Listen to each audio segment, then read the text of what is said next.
네, 시청자 여러분 안녕하십니까. 돈과 세상이 보이는 시간 아침 경제 골든타임 박현진입니다. 안녕하십니까. 강수진입니다. 오늘도 알찬 소식들 준비했습니다.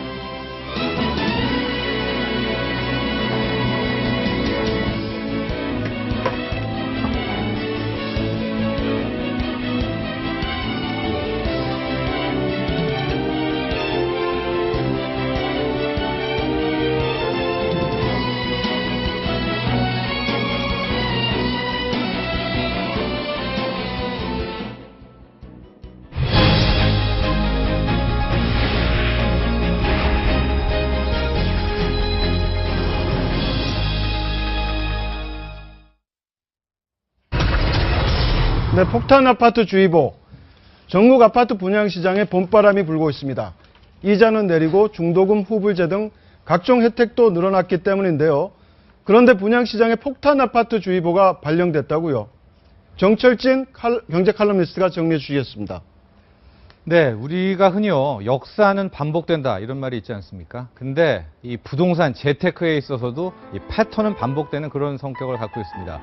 이 지난 주말에 최근 한 부동산 전문 기관에서 이 폭탄 아파트 주의 물량 보고서를 발표를 했는데 간략한 내용은 이렇습니다. 우리가 과거 역사를 돌이켜 보면은 부동산이 아주 뜨거웠던 2006년에서부터 2007년 그때 굉장히 많은 신규 분양 물량이 나왔었는데 실제로 이 물량이 입주되는 시점이었던 2009년에서 2012년에 이 모든 신규 분양 물량들이 일종의 폭탄이 됐다. 즉 미분양이 나고 또 분양가보다 가격이 떨어지고 입주에도 문제가 생기고 이런 패턴을 반복했기 때문에 지금 올해만 해도 35만 가구의 물량이 쏟아지는데 어쩌면 이 물량들이 나중에 2017년 이후에 폭탄이 될 수 있다. 주의해라. 바로 이런 보고서였는데요. 그래서 몇 가지 이 조언, 팁을 전했습니다. 우리 시청자 여러분들도 이 팁을 하나씩 보면 좋을 것 같은데 첫 번째, 2017년 이후 2017년, 2018년 입주 물량은 과대사면 피했으면 좋겠다라는 것들을 좀 염두에 뒀으면 좋겠다는 거고요.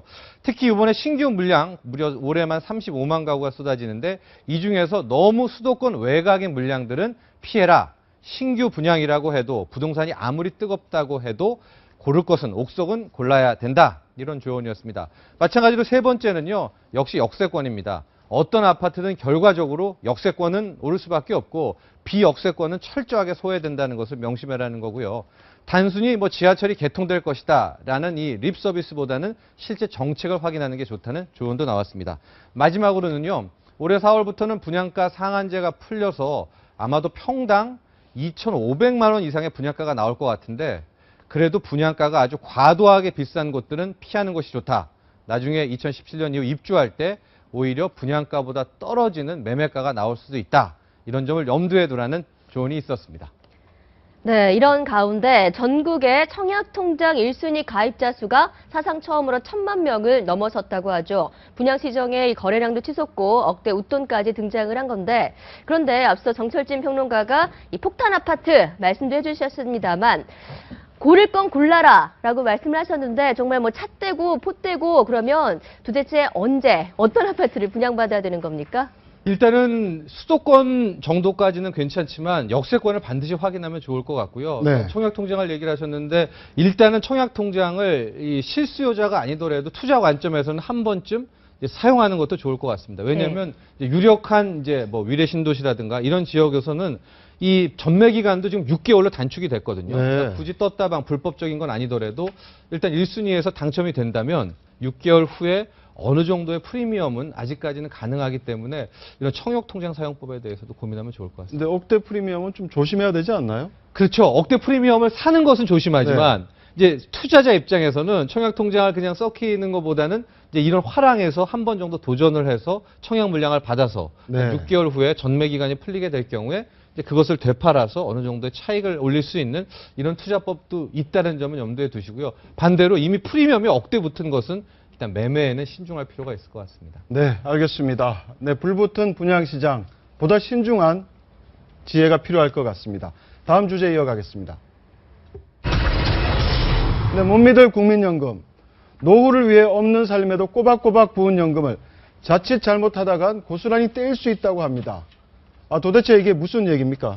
이 국민연금이 이제 최소 가입 기간이라고 있습니다. 이게 10년은 무조건 납입해야 됩니다. 개월수로 120개월인데요. 네. 이게 60세까지 10년을 못 채우게 될 경우에는 잘 생각해 보십시오. 65세 이후에 국민연금을 받더라 하더라도 이 최소 가입 기간을 못 채우지 않습니까? 그래서 현행법상 60세까지 이 10년을 못 채울 경우에는 이 60세 이후에 현찰로 그동안에 받았던 것을 돌려줍니다. 원금하고 네. 이자를요.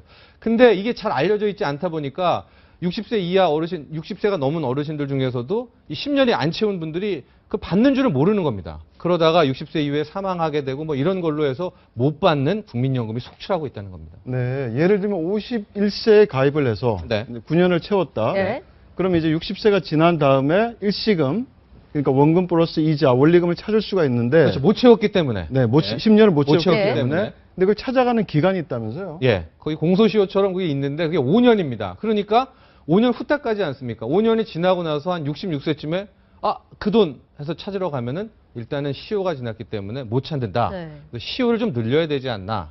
이런 얘기가 나오고 있는 거죠. 맞습니다. 이 5년이 약간 좀 애매한 것 같아요. 60세까지 일단 붙고 나면 네. 수령하는 건 65세부터 아닙니까? 그렇죠. 그럼 한 5년 정도는 괜찮다고 생각을 하기 때문에 네, 바로 그 부분. 예, 네. 5년의 시간을 그냥 보내는 경우도 있는 거잖아요. 아니, 그리고 국민연금공단에서 전혀 통보를 안 해주니까요. 우리가 왜 적금 같은 걸 하나 들어도 내가 몇 년 넣었지 막 헷갈리거든요. 심지어 저도 얼마 전에 적금이 하나 끝난 게 있었는데 은행에서 전화가 와서야 끝났구나 라는 걸 알았어요. 근데 이게 그 10년이라는 세월이 굉장히 긴 세월이거든요. 예. 그런데 내가 언제 연금을 시작해서 언제 끝나는지를 그 달력이 10년치가 나오는 게 아니기 네, 때문에 네. 그 체크해놓기가 참 어려운 상황에서 왜 돈은 내라고 열심히 광고하면서 왜 찾아갈 시점은 알려주지 않는지 답답하죠. 그러니까 당사자는 9년을 넣었는지 8년을 넣었는지 10년을 넣었는지 잘 기억을 못하죠. 그렇습니다. 아주 꼼꼼하지 않는 이상. 예.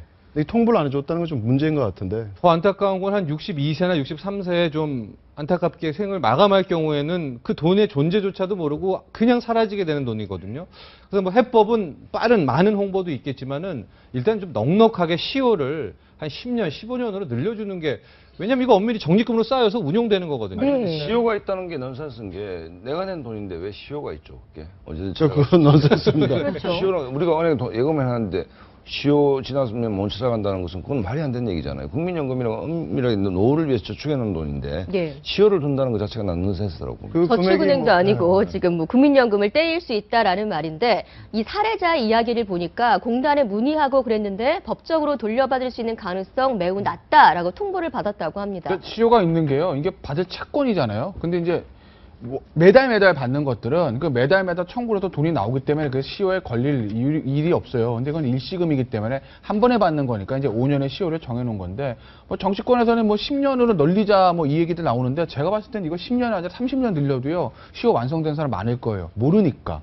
그러니까 네. 결국은 지금 이호선 교수님 말씀하신 것처럼 국민연금공단에서 알려줄 그런 이제 통보를 해줘야 되는데 원칙적으로 그러니까 국민연금관리공단은 채무자들랑 마찬가지잖아요. 채무자가 채권자한테 당신 돈 받을 거 있는데요라고 할 의무는 없는 건 맞아요. 네. 일반 법리상은 그래요. 하지만 이거는 사실 국민연금이라는 거는요. 일반적인 채권 채무가 아니라 사실은 어떻게 보면 국민에 대한 복지 차원에서 하는 것이기 때문에 뭐 채무자격인 국민연금관리공단은 이 정도의 통보 의무 정도는 부과하는 게 맞지 않을까. 그러면 시효가 5년이 아니라 3년에도 상관없어요. 통보 의무만 부과를 해주면. 네. 알면 다 가서 찾아오기 마련이거든요. 모르기 때문에 5년도 지나가고 모르기 때문에 10년도 지나갈 수 있는 거 아니겠어요? 네. 무려 2,370건, 33억 원이 날아갔는데요. 연간이 그렇게 되고 있고. 이렇게 국민연금 좀 또 주의해야 될 부분이 어떤 점이 있을까요? 일단은 네. 이 휴먼보험처럼 찾는 것이 가장 중요하고요. 국민연금 같은 경우에는 앞서도 말했지만은 이제 10년이라는 의무 가입 기간이 있어서 채워야 된다는 건데 나중에 또 이 10년을 한꺼번에 채울 수 있는 그런 보너스, 그러니까 혜택 같은 제도도 좀 마련해주고 있어서 국민연금을 원하시는 분들은 다각도로 이용할 수 있는 것 같은데 중요한 거는 그만큼 홍보가 그렇게 잘 돼 있지 않다는 게 문제입니다. 네, 방송을 보는 시청자분들, 국민연금관리공단에서 이렇게 통보가 부실하기 때문에 직접 오늘 한번 뭐 웹사이트 통해서 네. 한번 연금 계좌 한번 확인해 보시기 바랍니다. 네, 다음 주제 이어가겠습니다. 김정은의 가짜 등반. 예, 북한 김정은 제1위원장이 백두산에 올라 해돋이를 감상했다고 합니다. 아버지 김정일 국방위원장이 원수 칭호를 받은 날인 4월 20일을 기념해서라고 하는데요. 하지만 백두산 등반 사진이 조작됐다는 의혹을 사고 있습니다. 어떤 사진인지 먼저 보시겠습니다. 자, 김정은이 지금 사진 중앙 하단부에 있고요. 저 위쪽에 보면 지금 한 무리의 군인 한 16명 정도라고 하는데 군인들이 마치 공중에 떠 있는 것과 같은 모습을 보실 수가 네. 있습니다. 저 지금 빨간 동그라미 아닌데 어색하죠? 예, 뭐 큰 바위 위에 올라갔을까라고 생각이 되는 정도의 사진인데 다리 옆에 보면 뭐 바위 같은 건 보이지 않고 천지, 백두산 천지 물이 그대로 보이고 있습니다. 그리고 뭐 소매 같은 것도 좀 어색하게 잘려 있고 그래서 보면서 다들 이 조작 가능성이 굉장히 짙다라고 얘기를 하고 있는 거죠.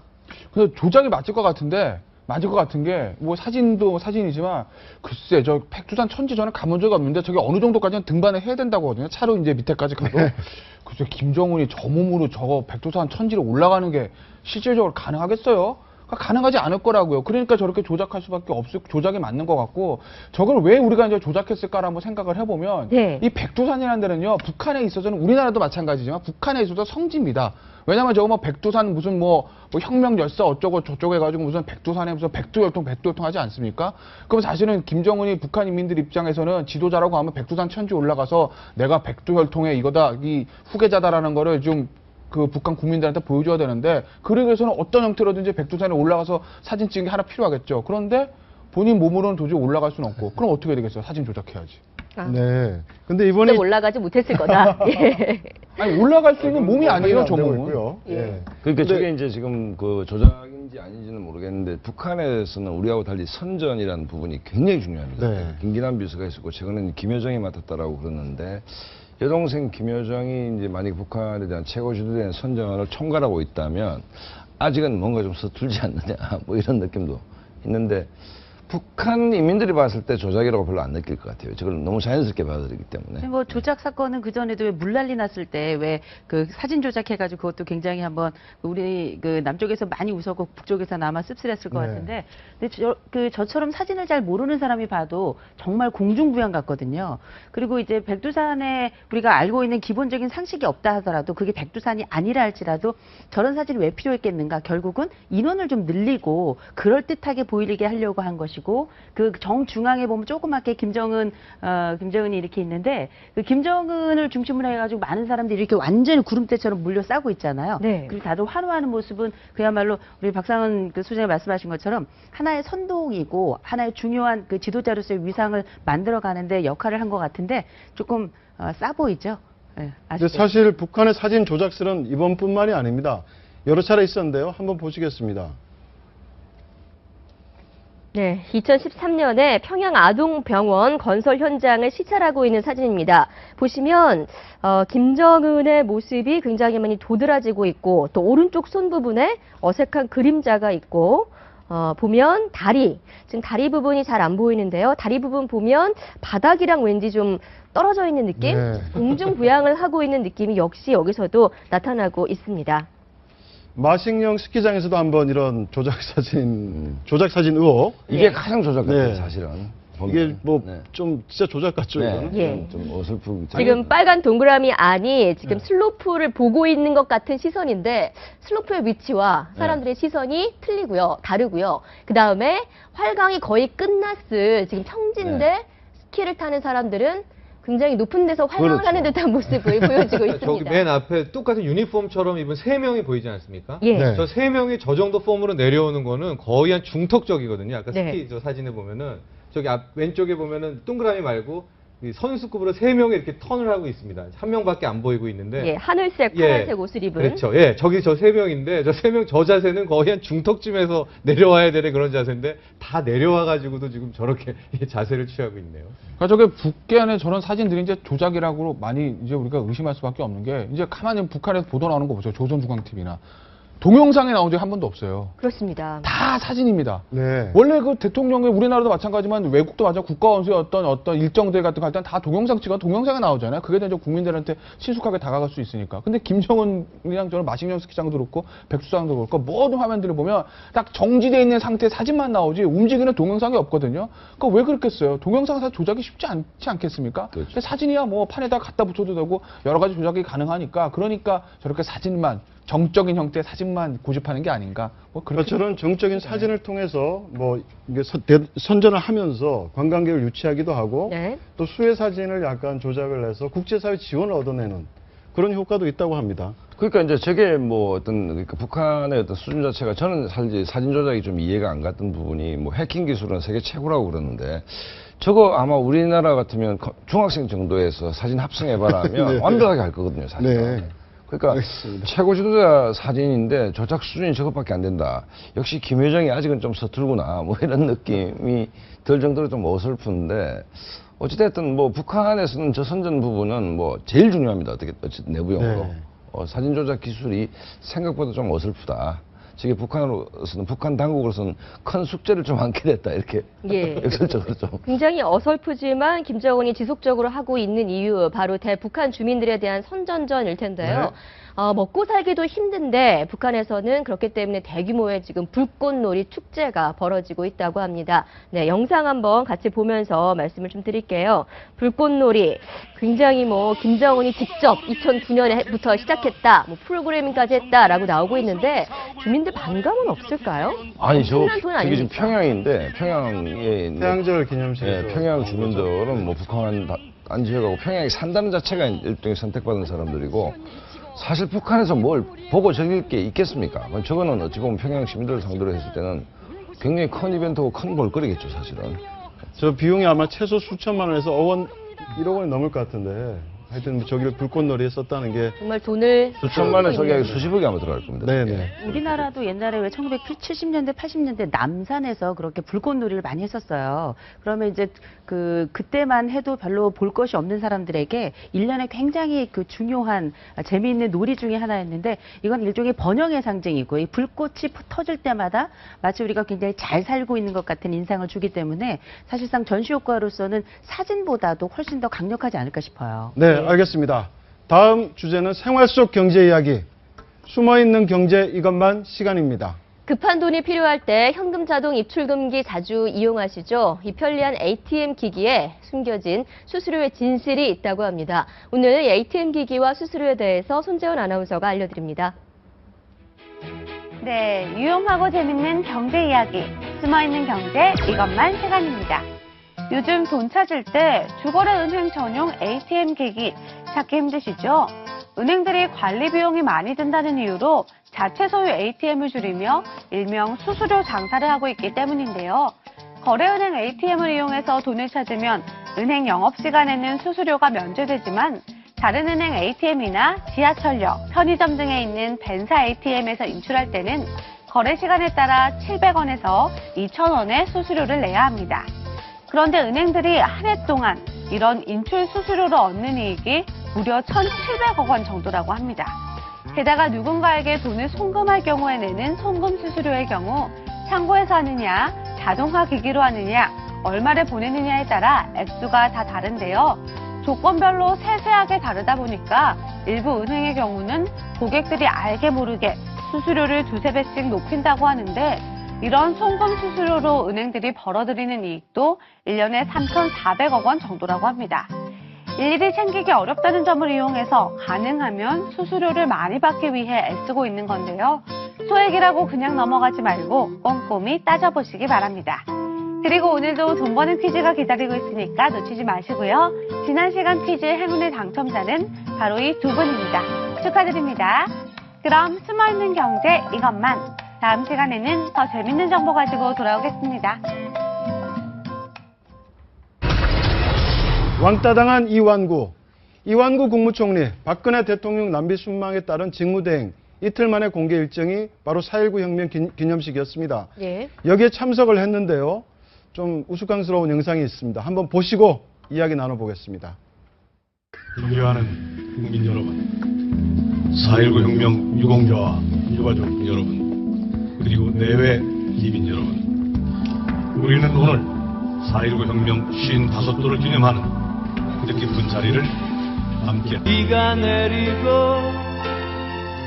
음악이 흐르면 난 당신을 생각해요. 당신이 떠나시던 그 밤에. 네, 배경음악이 좀 눈길을 끌었습니다. 네. 송환종 게이트에 연루되면서 사면 초과에 놓인 이 총리, 하늘마저 외면한 것 같습니다. 이게 어제 기념식 행사에서 비가 와가지고요. 네. 근데 다들 참석자들은 떠나고 홀로 단상에서 연설을 이어갔는데요. 보기에도 조금 그렇게 좋아 보이는 모습은 아니었어요. 아까 성완종 게이트, 이게 게이트라 할 수 있을지 없을지는 모르겠는데 게이트화 돼가지고 게이트인데 게이트가 워터게이트에서 시작됐는데 워터게이트 건물에 이제 닉슨 대통령이 도청을 했다 이랬는데 도청은 온데간데 없고 이제 거짓말이 이제 결국 문제가 돼서 이제 대통령의 하야를 하게 됩니다. 그러니까 이게 사실 이제 성완종과 이완구는 내용은 별 게 없어요.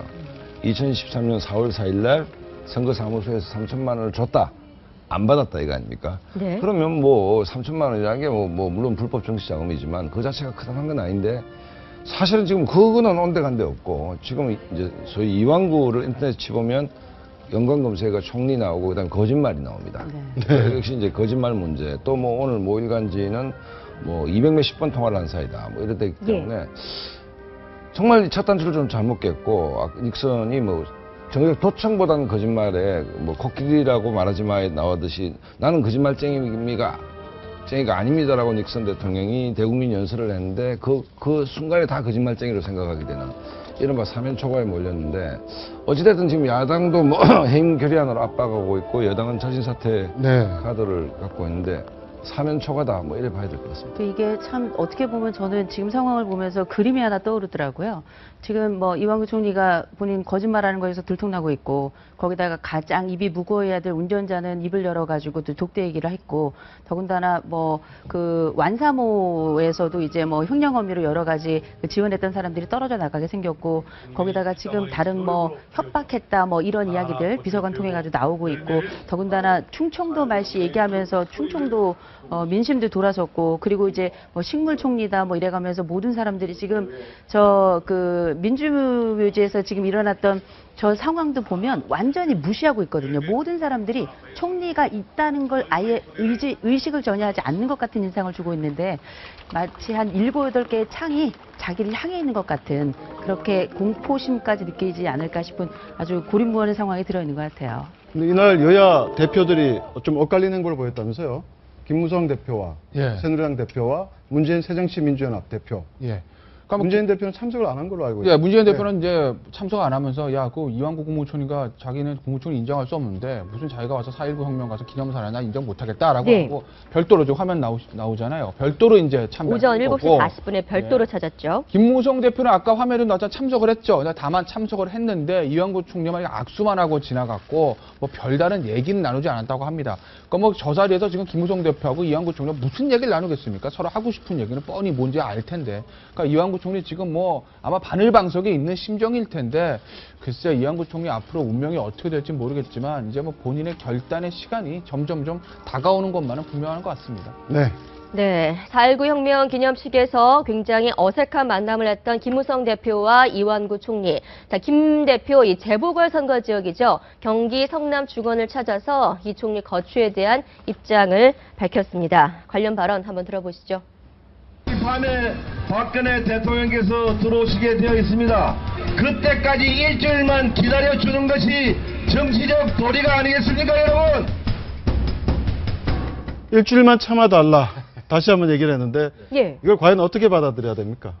해임 결의안을 이제 23일 제출하겠다. 야당은 23일 날 해임 할까 결의안을 말까. 제출하겠다. 그러니까 야당도 지금 고민이 많습니다. 이게 왜냐하면 4.29 재보선이 없다면 이런 논란이 일어날 게 없죠, 사실은. 없는데 4.29 재보선에 야당이 조금이라도 이제 이 카드를 활용하려고 이제 하려고 하는데 뭐 이랬을 때 이제 뭐 만약에 통과가 된다면 뭐 여권 내 자중질환이 일어난 것이고 통과가 안 된다면 뭐 부패한 총리를 보호하는 이런 뭐 인터넷 용어로 쉴드를 치는 정당이기 때문에 야당은 손해볼 게 없다라고 생각할 수 있지만 지나치게 이 문제를 또 지금 이제 그 대통령이 순방 중에 총리를 이렇게 정치적으로 공격하는 거 아니냐라는 역풍이 있을 수도 있거든요. 그러니까 야당은 야당대로 고민스럽고 김무성 대표가 정치도 이상 일주일만 좀 참아달라. 야, 대통령 지금 나가 있는데 아무리 지금 실권이 없더라도 형식적으로도 서열이 총리라도 좀 두고 그다음에 우리가 하겠다는데 너무 이래 몰아치는 것은 좀 야박한 거 아니냐 뭐 이런 얘기를 김무성 대표는 하고 싶고 이런 것 같습니다.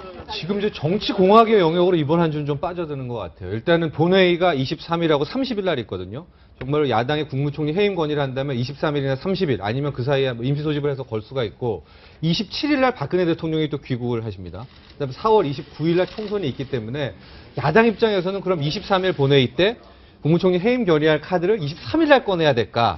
아니면은 선거까지 다 보고 박근혜 대통령 귀국하는 거 보고 30일 날 꺼내야 들어야 될까? 아니면은 한 25일쯤에 임시 본회의 소집한 다음에 여기서 쳐서 27일, 8일 네. 선거 때 앞두고 국무총리 해임을 표결을 폭발시켜야 될까?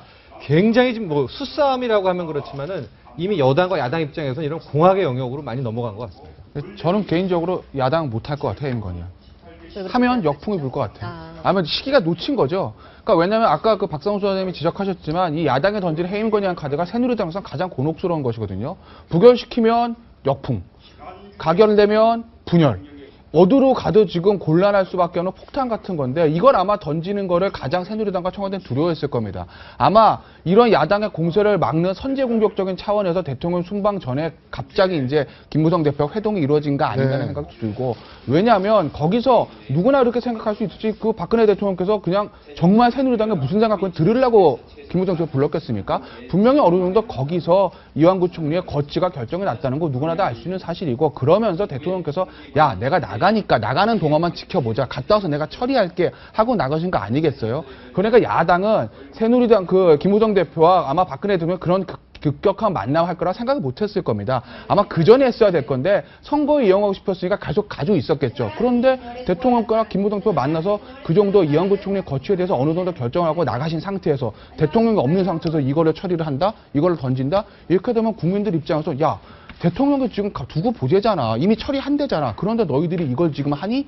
라는 그런 오히려 역풍이 불 수도 있기 때문에 저는 야당이 이미 시기를 놓친 거 아니겠는가. 저는 이걸 과감하게 처리할 던질 가능성은 현재로 좀 낮아 보입니다. 네. 그래서 저는 야당이 카드를 뽑아들려면 23일 날 해임, 23일 본회의 때 해임 건의안 카드를 뽑아 들어야 되는 게 맞다고 봅니다. 왜냐하면 이제 72시간 내니까 25일 이전에는 처리가 갈 수가 있거든요. 네네. 근데 만에 하나 주춤주춤 되다가 본회의를 또 놓치게 될 경우에 27일 박근혜 대통령이 귀국해서 박근혜 대통령이 이완구 총리를 거취를 결정해 버리게 되면은 야당 입장에서는 그냥 뭐 유야무야 모든 칼자루를 줘버리게 되는 격이어서 아마 문재인 대표도 고민 끝에 얘기 많이 나오는 게 저는 하게 된다면 23일 본회의 때 나오지 않을까. 근데 23일도 사실 시기를 놓친 감이 있는 것이 이 문제는 좌고우면하지 말고 그냥 전공법으로 갔어야 되는데 뭔가 이렇게 계산을 하고 있다는 느낌. 예. 그건 정치적 고려 아닙니까? 정치적 고려를 하고 있다고 본다면 국민들이 진정성을 의심하는 것이거든요. 아, 이 친구들이 보궐선거에 유리하게 이 카드를 써먹으려고 하구나.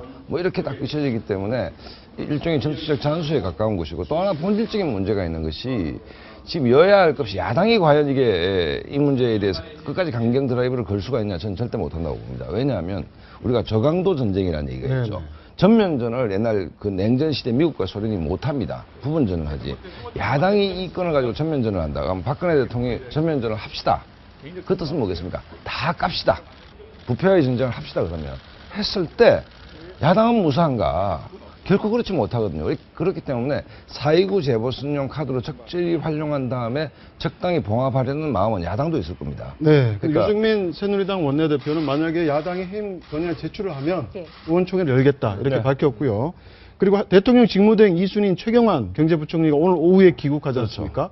이것도 어떻게 좀 영향을 미치지 않을까라는 분석도 나오는데 이제 뭐 대통령 부재 시에 누가 대신하냐의 문제인데 이제 2위가 물러가면 3위가 있습니다. 이제 이래 되면 최경환 변수가 되는 거죠. 되는 건데 어찌됐든 뭐 최경환 변수하고 관계없이 야당도 이게 굉장히 좀 사실 딱 계산서가 바로도 안 뽑히는 좀 애매한 부분이 있다. 근데 저기 성완종 회장, 이완구 그 독대와 관련해서도 지금 독대나 그동안 얼마나 친했냐 관련해서도 좀 버티고 있는 이완구 총리에게 좀 불리한 증언들이 계속 나오고 있죠. 뭐 전화통화 예. 내역도 그렇고 어떻습니까? 간단히 한번 정리를 해주시죠. 그러니까 지금 이완구 총리하고 성완종 회장가 1년 동안 한 200번 정도, 한 250번 정도 통화를 했다는 것 같은데 그 중에서 대부분 이제 성완종 회장이 이완구 총리한테 한 거고 이완구 총리가 성완종 회장한테 한 거는 뭐 그렇게 많지는 않은 것 같아요. 70여 차례. 예. 네. 근데 물론 그 이제 통화 내역이 전부 다 통화가 됐는지 그것까지는 아직 밝혀진 게 아니고 이제 발신과 수신만 이제 그렇게 됐다는 거거든요. 부재중까지 포함해서 아마 저렇게 되겠죠.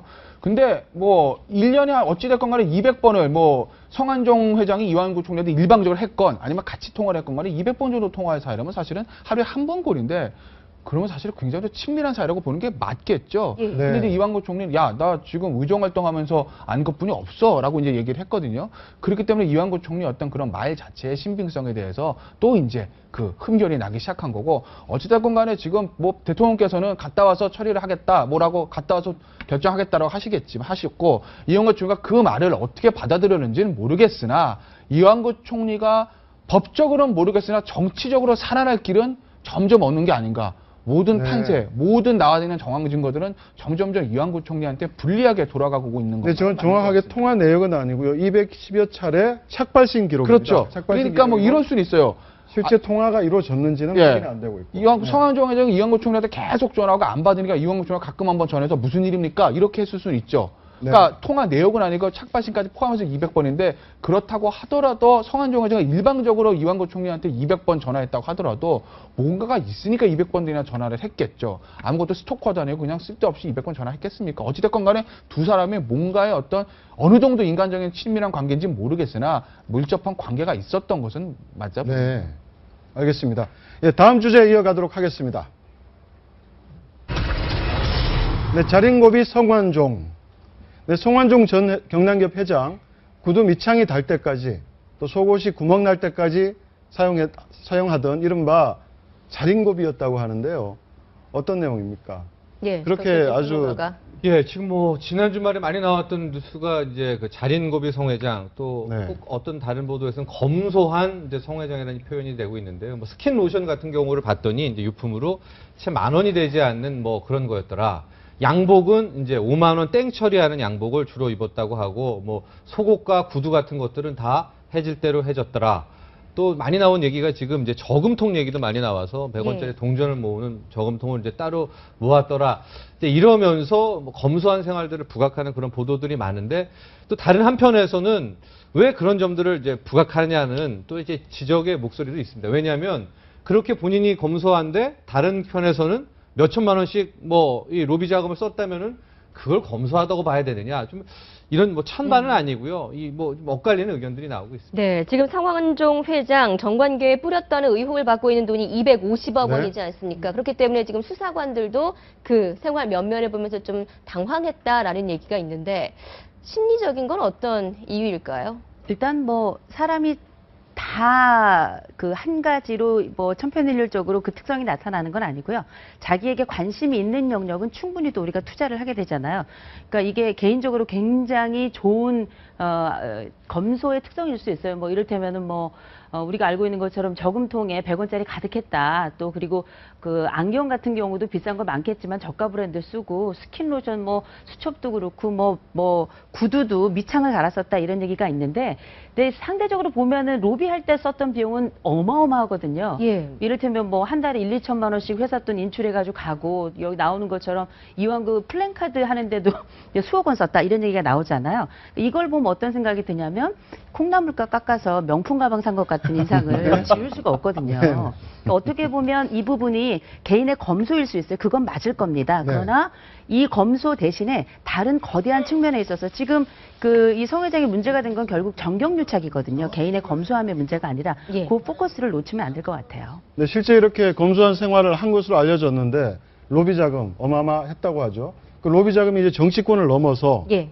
관계까지 퍼지고 있답니다. 그렇죠. 아까 그 앵커께서 게이트 얘기를 했는데, 뭐 게이트가 될지 안 될지는 모르겠는데, 통상 성완종 회장의 사업 방식을 보면 로비 빼고 결국은 금융을 일으켜서 이제 하는 것인데, 금융이라는 것이 뭐 은행 쪽에서 컴플레인이 나온 것이 합리적인 어떤 방식이 아니고 소위 이제 압력을 통해서 했기 때문에, 뭐 그렇다고 본다면 금융권 내지 이제 관계로 불이 번지는 것은 뭐 당연하겠죠. 당연한 것이고, 아마 뭐 여러 사람들이 요즘 그 취재 기자들 얘기를 들으면 불면의 밤을 보낸 분들도 관계에도 많다, 뭐 이런 얘기인데, 워낙 마당발이고 또 사업 방식이 이른바 관치 방식을 선호했기 때문에 뭐 공무원 쪽에서도 다치는 사람이 많이 나오지 않겠나, 이렇게 봅니다. 네. 예, 뭐 지금 나오는 보도에 따르면은 국세청은 이미 명단에서는 꽤 많이 확보됐다는 보도가 실은 나오고 있습니다. 왜냐하면 네. 이제 성완종 회장이 이제 노무현 정부, 이명박 정부, 또 박근혜 정부까지 오고 있기 때문에 거의 3개 정권에 걸친 국세청 인사들이 있고, 또 보도에 따르면은 금감원 쪽, 역시 금융위 금감원 쪽 인사들도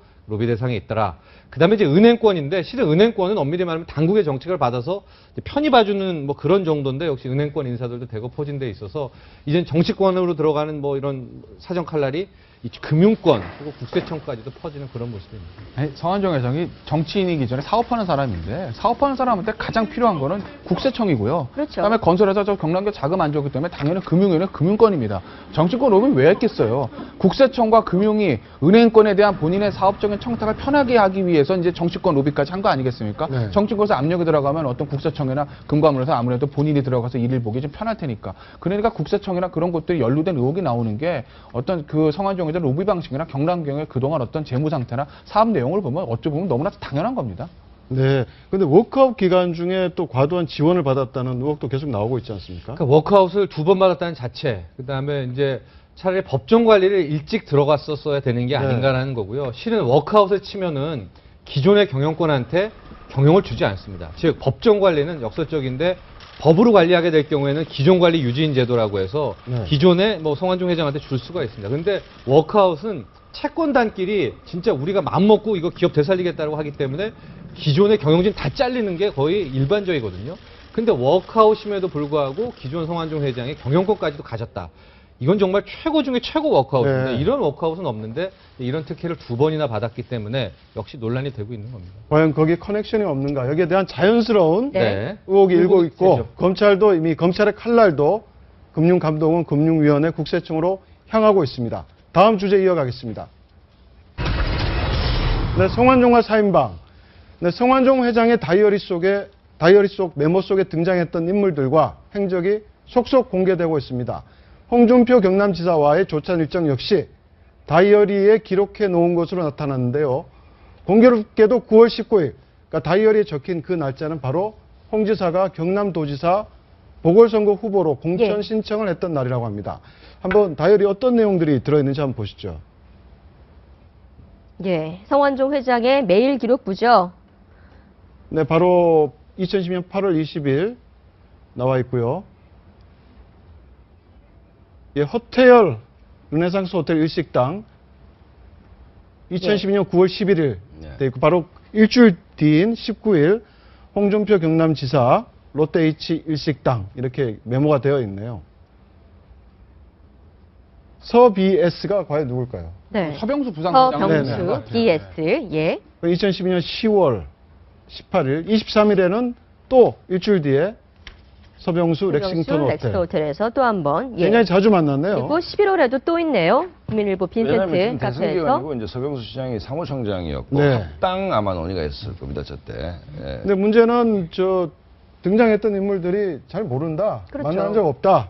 이렇게 얘기를 했는데, 일단 메일 기록부에는 일정은 표시가 되어 있어요. 만난지 안 만난지는 저희가 확실하지 확인할 수 글쎄, 없고. 서병수 총장이 저 성완종 회장에 대해, 서병수 당시 사무총장이 지금 부산시장이죠. 저 성완종 회장에 대해서 나 모른다라 만난 적 없다라고 했는지 그거는 제가 아직 확인을 못 했는데, 그거는 사실은 만난 적 없을 수가 없는 거죠. 아마 그렇게까지 부인은 안 했을 겁니다. 서병수 시장은 이렇게 얘기를 했어요. 그러니까 그 사무총장이고 선진당 합당이기 때문에 자주 봤다라고 얘기했죠. 네. 아. 그러니까 합당의 대상이기 때문에 그 당연히 자주 볼 수밖에 없는 거고, 문제는 홍준표 지사인데, 홍준표 예. 지사 이제 만난 거 있지 않습니까?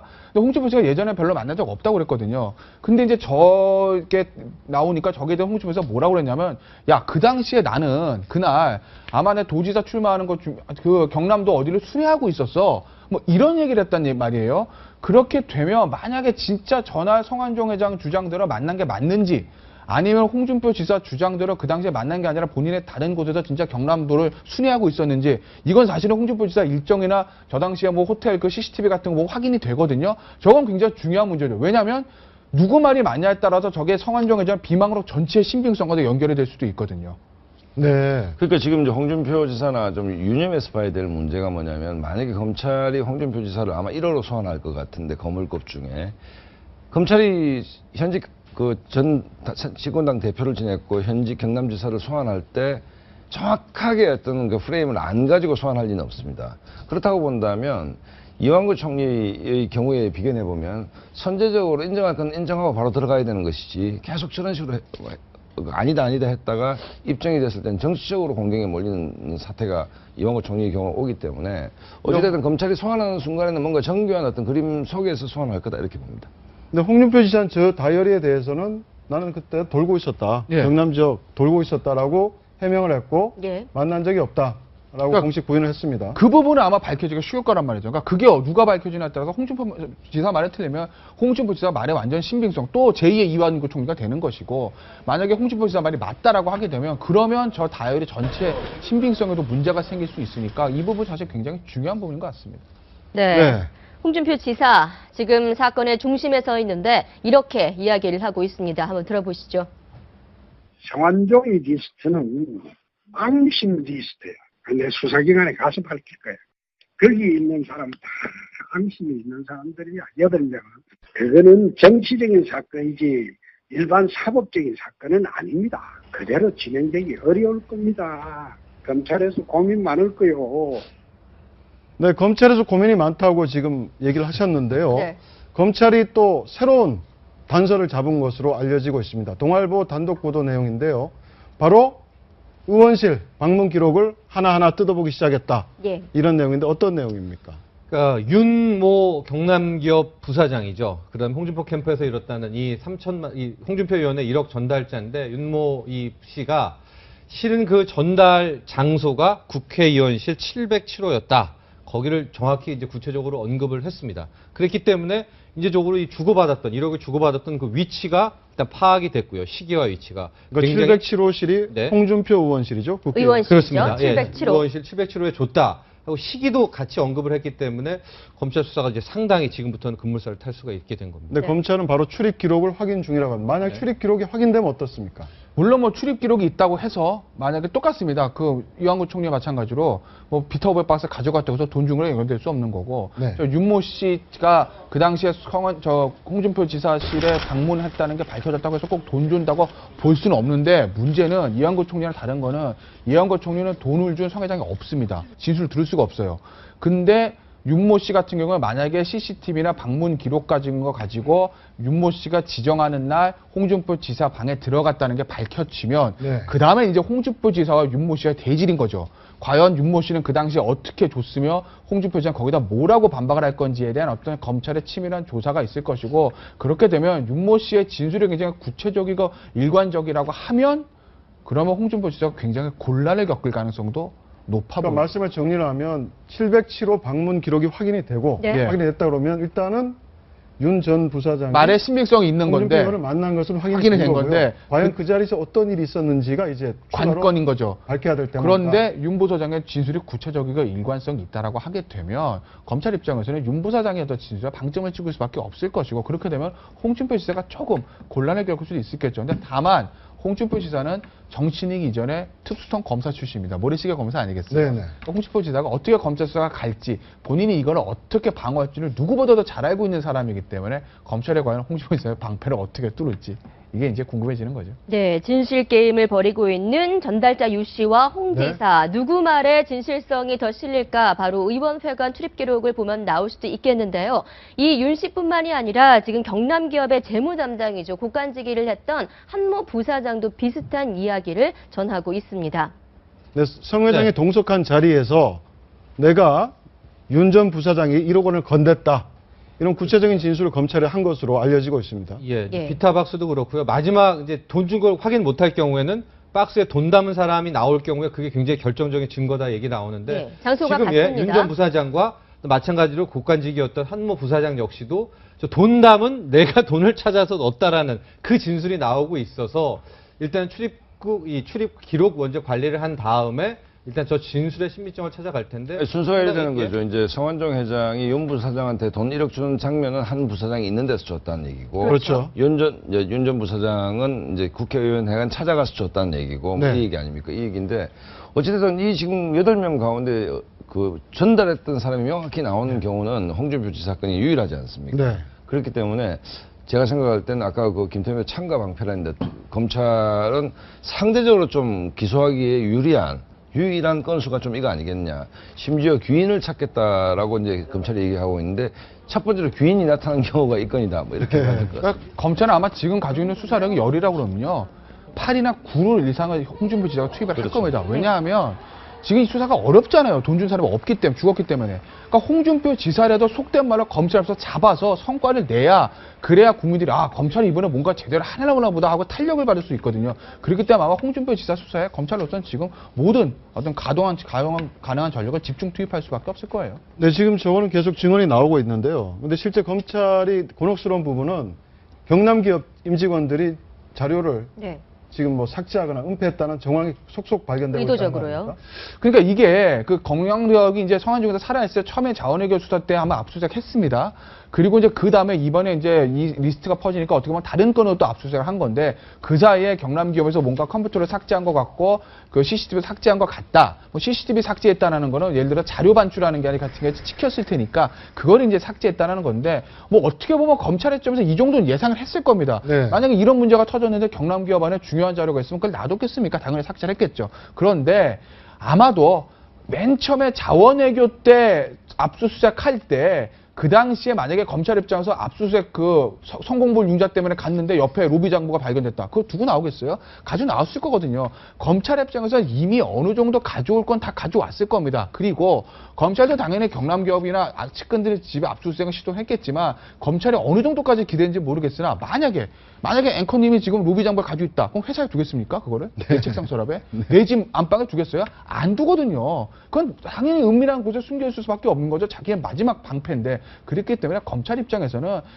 여기서 그 경남기업 관계자들이 뭐 자료를 반출했다 하더라도 크게 어차피 기대하는 것이 없었을 거기 때문에 수사에 저는 그렇게 방해받을 것 같진 않아요. 네, 네. 채널A의 단독 보도에 따르면 이 경남기업의 임직원들은 문자나 통화 같은 것은 쓰질 않고 메신저 중에 이 텔레그램이라는 것을 많이 이용을 했다고 하는데요. 네. 전철 평론가님이 텔레그램이 뭐가 다르길래 압수수색을 해도 뭔가 드러나지 않는 겁니까? 최근에 카카오톡 논란도 있었을 때 나온 게 이 텔레그램이었었는데요. 대화 자동 삭제 기능이라는 게 있습니다. 그래서 우리가 따로 삭제를 하지 않더라도 시스템 자체에서 우리가 1시간 정도 후면은 모든 대화들을 자동으로 암호해서 삭제를 해버린 겁니다. 네. 그래서 그것은 텔레그램 회사 자체에서도 풀지 못하게 하고 있기 때문에 이런 뭐 보안성으로 유지한다면은 직원들 같은 경우에는 이 텔레그램이라는 메신저를 썼고 결국 이렇게 되면 그동안에 메신저로 쳐가지고 했던 대화는 복원할 수가 없게 된 거죠. 네, 알겠습니다. 지금까지 말씀 고맙습니다.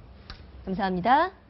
네, 올해부터 강화된 자동차 배기가스 환경 기준, 이른바 유로6가 단계적으로 시행되고 있습니다. 국내외 자동차 업체들은 이 기준에 맞춘 신차를 잇따라 선보이면서 치열한 마케팅 경쟁에 돌입했습니다. 김의태 기자입니다.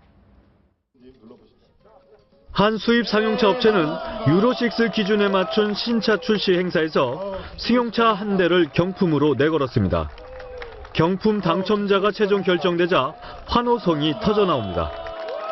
이제 행운이 돼가지고 이게 뭐 당첨이 되니까 진짜 기쁘네요. 유로6라는 강화된 환경 기준이 적용되면서 국내외 자동차 회사들은 공격적인 마케팅에 나서고 있습니다. 트럭 등 상용차는 지난 1월부터 자동차 배기가스 오염물질을 기존보다 50% 이상 줄여야 하는 새 기준 유로6가 적용되고 있습니다. 6개월간의 유예 기간이 끝나는 7월부터는 이 기준에 맞지 않는 상용차는 판매할 수 없습니다. 9월부터는 승용차까지 새 기준이 확대 적용됩니다. 일부 자동차 회사들은 기존 차량에 대해선 대대적인 할인 행사에 나서는 한편 새 기준에 맞춰 성능을 높인 신차를 내놓으면서 고객 모시기 경쟁을 펼치고 있습니다. The competition in truck business is going to be fuel consumption, and we believe that we have technology that we will be number one of the truck makers. 강화된 환경 기준이 새 시장을 형성한 셈이어서 이를 선점하기 위한 싸움은 더 치열해질 것으로 보입니다. 채널A 뉴스 김은태입니다. 마지막으로 오늘의 돈 버는 퀴즈 나갑니다. 네, 가입기간 10년 미만일 경우 국민연금 일시금 지급 시효는 몇 년일까요? 1번 5년, 2번 50년. 골든타임 홈페이지 게시판에 오늘 낮 12시까지 정답 남겨주시면 되고요. 정답자 가운데 추첨 통해서 매일 2분께 영화 관람권 2장 드리고 있습니다. 당첨자는 내일 방송 중에 발표하니까 많은 참여 부탁드립니다. 네, 지금까지 아침 경제 골든타임이었습니다. 감사합니다.